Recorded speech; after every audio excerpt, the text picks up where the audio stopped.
Welcome to my channel. I really appreciate you coming to watch my videos. I'm thankful for every person that subscribes and every one of you that likes, comments, or shares my videos. I'm thankful for all the traffic, and I'm amazed by how much traffic I have. I just can't believe I've got this many people watching me. But as long as they are, I'll continue to speak out. Today I want to talk about a subject that's kind of sensitive, but it needs to be discussed. I came across this article today that discusses a problem in Washington, D.C., and Mayor Bowser's response to it. Says nearly 100 minors have been shot in just 9 months. So she's declaring a public emergency. But they released statistics that relate to the shocking increase in crime among children, including 458 juvenile arrests for robbery in the first 9 months of 2023, a 10% increase from all of 2022. Other crimes include homicide. Now remember, this is juveniles, assault with a dangerous weapon, and carjacking. A third, 151 of all carjackings in the city, were committed by children. Also, in the first 9 months of 2023, 97 juveniles were shot, and 15 of those were killed, another near 10% increase from the same period in 2022. So clearly things are deteriorating in the District of Columbia, in the nation's capital. So the mayor is trying to solve the problem by doing some things that, in my opinion, won't really solve much. She signed emergency legislation that established a rebuttable presumption that pre-hearing detention is necessary when the court determines that a substantial probability that a youth committed certain violent crimes. In other words, they're going to keep them in jail once they capture them instead of releasing them, which is an improvement over what they've done before. Overdoses on opioids have almost doubled, and fentanyl is linked, L-I-N-K-E-D, to 98% of the deaths in 2023. So the mayor's solution to this problem is to increase data sharing.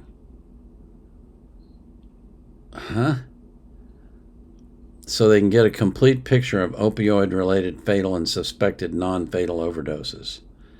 This will allow for the deployment of, quote, outreach teams, quote, who would go to overdose hotspots in order to engage in harm reduction services and supports. So they're going to go into what we used to call crack houses, now I guess they call them fentanyl houses, and try to talk to kids that are on drugs, that usually are carrying weapons, are very hostile towards the police. You couldn't pay me enough to do that job. But that's the solution of a liberal.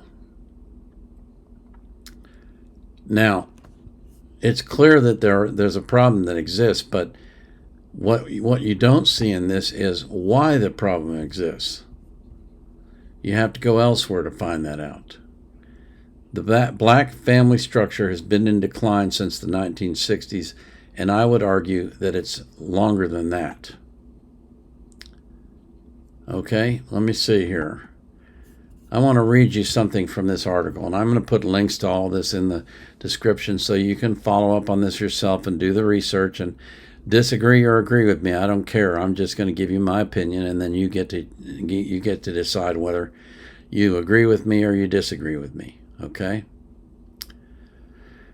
It's important to realize that things weren't always so. The black American family provides a stark example.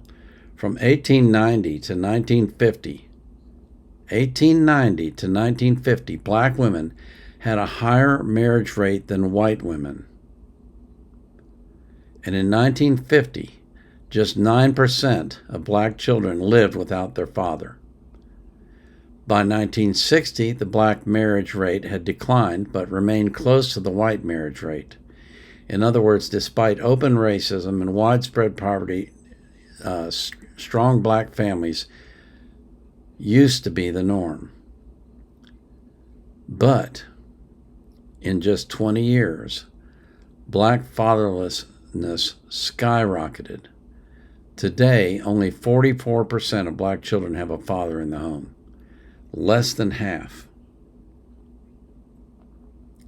Now, there's lots of research that shows that two-parent families are better for children than single-parent families. That's not a knock on single mothers.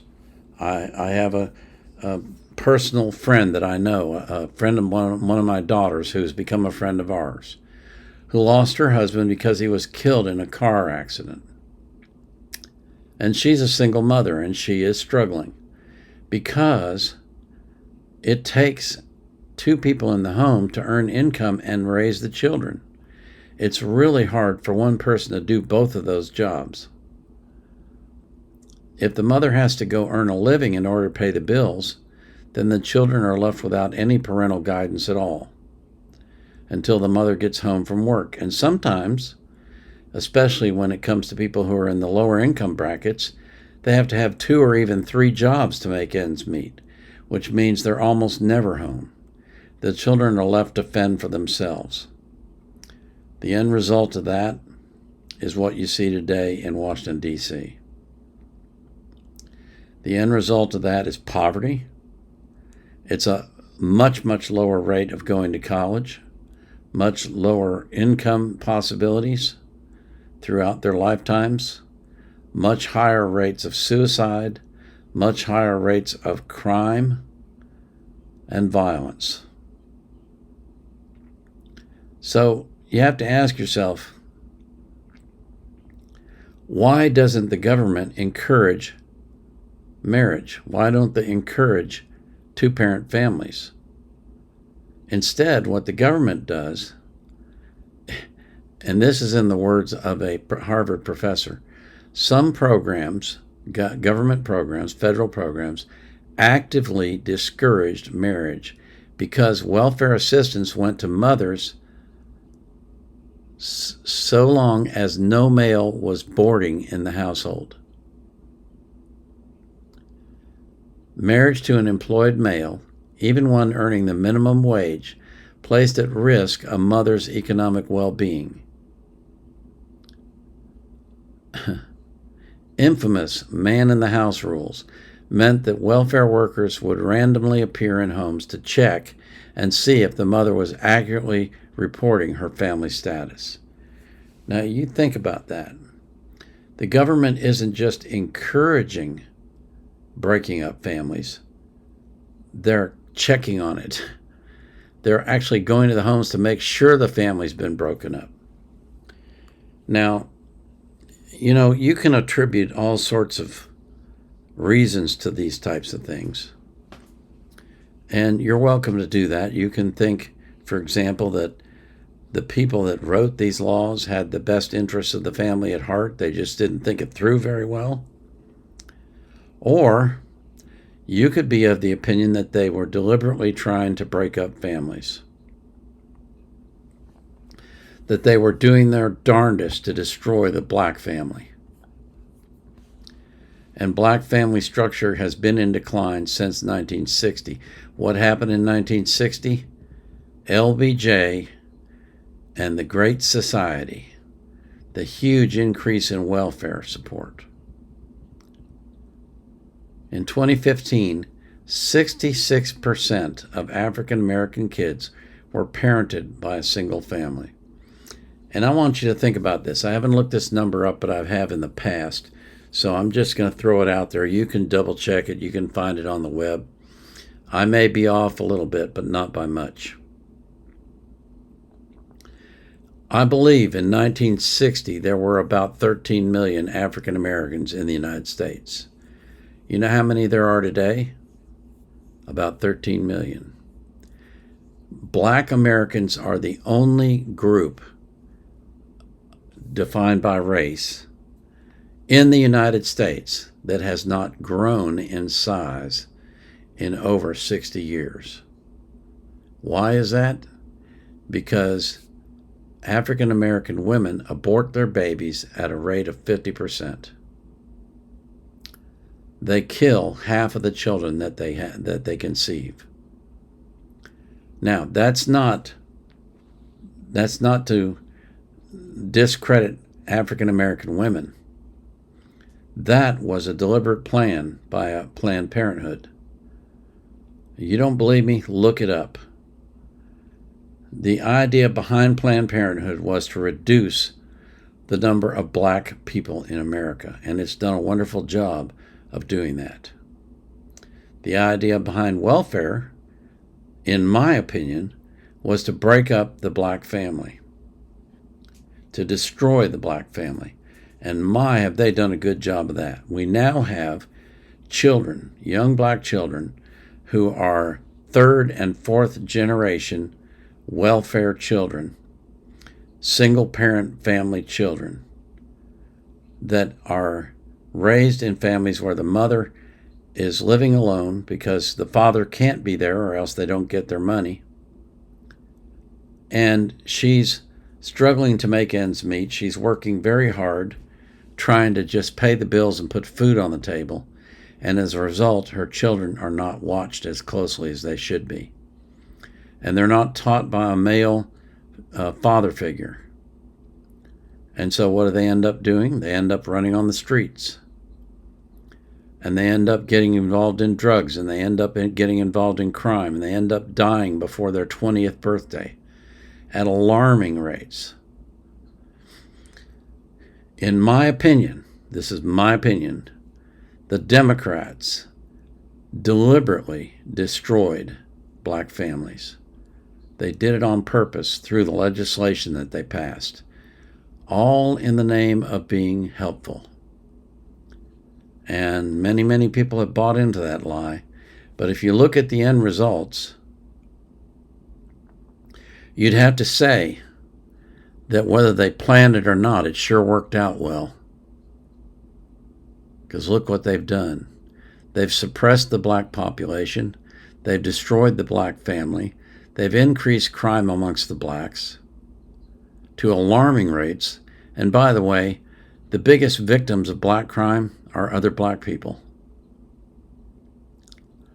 It's horrendous. It's absolutely disgusting to me. I know people that are personal friends that are black, that are married, that have children, and they are wonderful people, just like all the people I know of other races. My son-in-law is Puerto Rican. It doesn't matter what the race of the person is. It's the experience that they have when they're growing up that determines how they will end up as an adult. And what our government has done is, in my opinion, a crime. They have committed a crime against the African American people of this country. And I think it's probably too late to even fix it now. It's so entrenched. Okay? This article says there are many children who will never experience having both biological parents to share in their livelihood. More than not, mothers are the main source of raising children, which means fathers are the common absent parent for most children who grow up in single-parent homes. This is true. And it's disgusting. I want you to think about that. Think about what our government has done. Whether you think it was for good reasons or bad, as I do, the end result is the same. The black family has been destroyed. It has been utterly crushed. And it will take generations to recover if we can put a stop to the cycle. And that's a big if. I don't know if that's even possible now. We may have gone past the point of no return. But one thing's for certain. What's going on in Washington, D.C. is a direct result of government policy. And government needs to fix it, but government never will, because government never fixes anything. It's up to the people to fix things. You know, as a Christian, I put my faith in God. And I expect God to take care of me, to keep me safe, to keep me healthy, to keep me economically viable. I expect that from God, because God promised me He'll do that. But what too many people do is they expect the state to do that for them. They've replaced God with the state. And the state will never do the best for you, because it's made up of flawed human beings and evil human beings who have other purposes at mind besides what they're telling you. When they tell you that we're going to give you money to take care of you, you always have to remember, money always comes with strings. It always comes with conditions. And they might not tell you what those conditions are, but you'll find out soon enough when you start living your life. And that's what's happening to the black family in America. They're learning the hard lesson that depending on the state to take care of them has destroyed them. As always, I pray that you will be successful, that you will be abundant, that you'll live a long life, and that you'll be healthy, and that God will keep you safe as He does me. And I pray that He'll do the same for every single person that you love. And I pray that you will be anxious for nothing, but in all things, through prayer and supplication, with thanksgiving, you'll make your requests made known to God. And the peace that passes all understanding will keep your heart and mind in Christ Jesus. This is the Vietnam Era Vet out.